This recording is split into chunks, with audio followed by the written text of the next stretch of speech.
Kəmalettin Heydarovdan Ramiz Mehdiyeva villa bağışlaması iddialarına reaksiya, yəni cavab verib.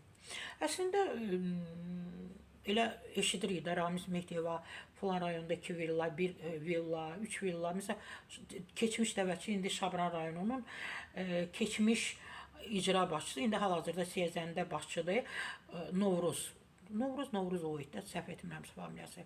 Onun özü, məsələn, 2 villa deyirlər, heç sosiallaşmamışdan da əvvəl insanlar, yəni Şabranda deyirdilər ki, Novruz müəllim Ramiz Mehdiyeva villa tikdirib, tamamlanıb, belə orada çalışanlar falan da, yəni təbii ki, bir ucu da gəlib mərkəzə çatırdı.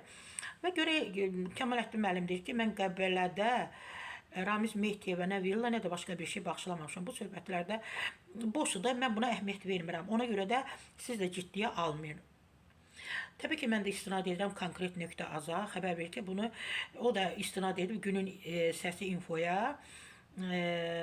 Təbii ki, bu Kəmalettin müəllimin eksklüziv açıqlamasıdır. Kəmalettin Heydərov prezident administrasiyasının sabiq rəhbəri Ramiz Mehdiyeva Qəbələdə villa tikməsinə dair mediada yayılan iddialara münasibət bildirərkən söyləyib. Bunları söyləyib ki, mən ona heç bir villa bağışlamamışam. Bu söhbətlərə də fikir verməyin.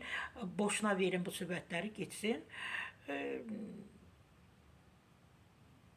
Yəni deyib ki, Kəmalettin Heydərov təbii ki, deyib ki, bu iddianı bekar adamlar yayır.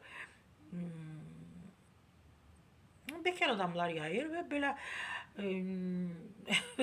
təbii ki, Kəmalettin müəllimi biz tez-tez Qəbələdə eşidirik olur, tikir, bərpa eləyir, gözəlləşdirir.